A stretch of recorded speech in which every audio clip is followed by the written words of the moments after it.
بسم اللہ الرحمن الرحیم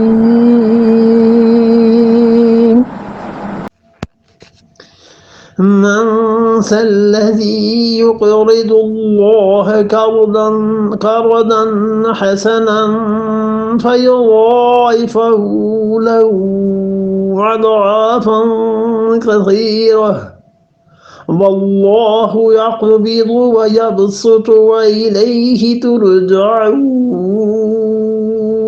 من ذا الذی، اور کون ہے، یہ آ گئی دوسری بنیاد۔ ایک تو جہاد ہو گیا، اب دوسری بنیاد آ گئی جو آگے کی مسلسل آیات میں کام دیتی ہے۔ من ذا الذی، کون ہے، یقرض اللہ، جو اللہ کو قرض دے دے، قرضا حسنا، اور ایسا قرض دے دے جو قرض حسنا ہے۔ عرب دونوں طرح استعمال کرتے تھے محاورے کو۔ قرض حسنا کا مطلب یہ ہے کہ اچھا قرض، اور قرض سیئہ برا قرض۔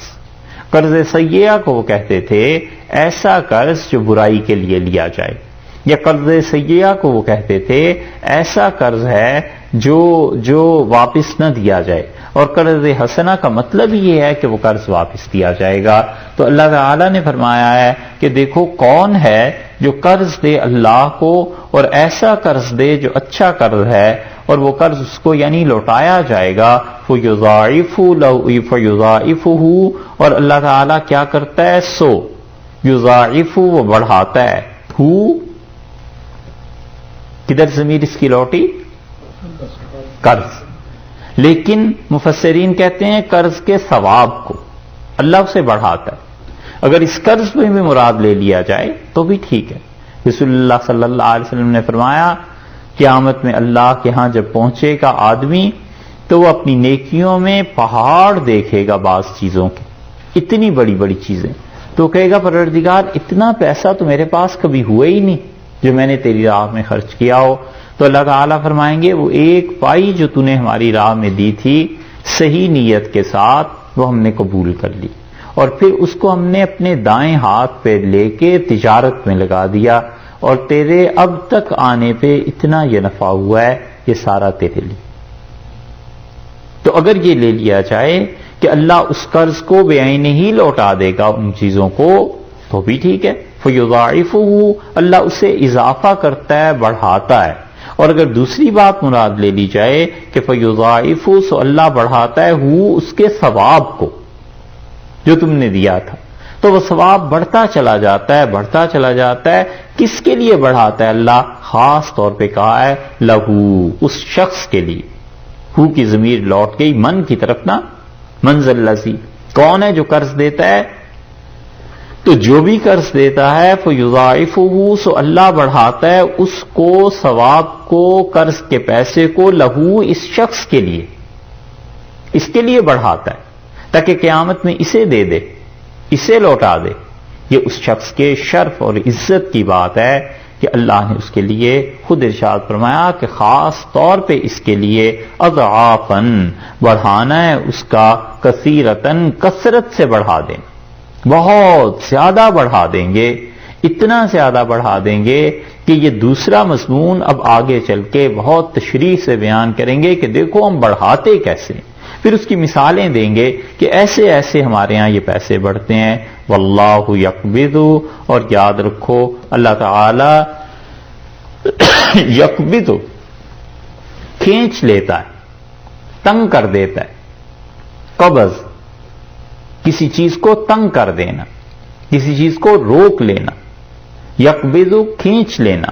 اللہ تعالی روک دیتا ہے، اس کی بڑھوتی کو روک دیتا ہے، مال کو اور بڑھنے نہیں دیتا، پیسے میں نفع نہیں ہونے دیتا۔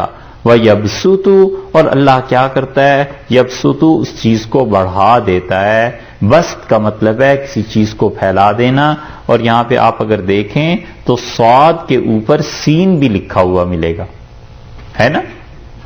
یہ قرآن پاک میں کہیں کہیں آتا ہے، صاد کے اوپر سین بھی ہے نا۔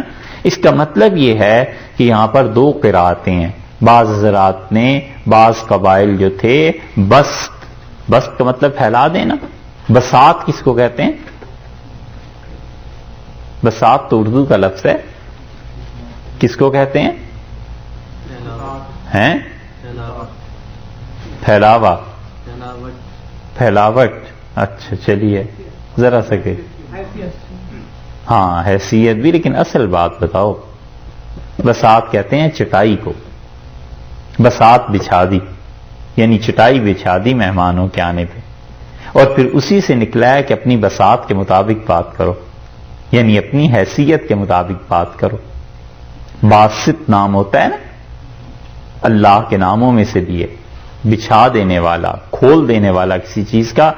عربوں کے بعض قبائل اسے تو ہم لکھتے ہیں نا اردو میں کس کے ساتھ ہیں, شکر ہے یہی کہا میں نے کہا کہیں گے پین کے ساتھ, سین کے ساتھ. ٹھیک ہے, اردو میں ہم لکھتے ہیں سین کے ساتھ, اور بعض عربوں کے قبائل جو تھے اسے صاد کے ساتھ بھی پڑھتے تھے. تو بساط اور بساط دونوں طرح پڑھتے تھے نا, اس لیے یہاں صاد کے اوپر سین بھی لکھ دیا گیا ہے کہ کچھ ایسے پڑھتے ہیں کچھ ایسے پڑھتے ہیں, یہ اسی طرف اشارہ. واللہ یقبض, اور اللہ تعالیٰ کیا کرتا ہے, مال کی بڑھوتی کو روک دیتا ہے, تنگ کر دیتا ہے اور نہیں بڑھنے دیتا. وَيَبْسُطُ, اور اللہ تعالیٰ کیا کرتا ہے, پھیلا دیتا ہے, اس مال کو بڑھنے دیتا ہے. اللہ تعالیٰ نے کہا ہے کیوں نہیں بڑھنے دیتا مال کو, وہ ہر ایک کے مال میں کیوں ایسے نہیں کر دیتا کہ مال بڑھ جایا کرے. اللہ نے فرمایا ہے کہ اگر ہم لوگوں کے ہر طرح کے مال کو بڑھنے دیتے لبغوا, تو زمین پہ بغاوت پھیل جاتی, کوئی اللہ کو نہ مانتا. اس لیے وہ ہر طرح کے مال کو بڑھنے نہیں دیتا. وَيَبْسُطُ, اور اللہ کیا کرتے ہیں اس کے ساتھ ساتھ بڑھا بھی دیتے ہیں اور روک بھی لیتے ہیں. وَإِلَيْهِ تُرْجَعُونَ, اور تمہیں لوٹ کر جانا ہے اللہ کی طرف. تین چیزیں یہاں بیان کر دی. ایک تو یہ کہا کہ دیکھو مال تمہارا اپنا نہیں ہے, ہم جس کو چاہیں مال کو بڑھا دیں, جس کے لیے چاہیں گھٹا دیں, یہ تمہاری اپنی چیز نہیں. اور دوسری بات یہ ہے کہ مستقل بھی تمہارا نہیں ہے, عارضی طور پہ تمہیں دیا جا رہا ہے. وَإِلَيْهِ تُرْجَعُونَ, تم نے لوٹ کے اللہ کے پاس جانا ہے. اور تیسری چیز یہ بتا دی کہ اچھا بھئی یہ جو مال تمہارا ہے بھی نہیں اور دے بھی چند دنوں کے لیے رہے ہیں, ہم تم میں مہربانی کی بات کرتے ہیں کہ اچھا چلو نہ تمہارا ہے نہ ہمیشہ کے لیے ہے, نہ تمہارا اصلی ذاتی اپنا مال ہے, ہمارا ہے نا, پھر بھی ہمیں تھوڑی دیر کے لیے قرض دے دو, تم جب ہمارے پاس آؤ گے ہم پھر تمہیں ہی دے دیں گے. یہ تین چیزیں بیان کر دیں کہ کچھ عرصے کے لیے ہمیں قرض دے دو, ہمیں چاہیے اس مال کو, یہ جو قرض ہے یہ اللہ نے کہا ہمیں دے دو. علیاذ باللہ, اس کا مطلب یہ نہیں ہے کہ اس کے ہاں کوئی احتیاج ہے, بلکہ مطلب یہ کہ تمہارے ہی فائدے کے لیے, تمہارے ہی نفع کے لیے کہتے ہیں کہ تم اس مال کو خرچ کرو.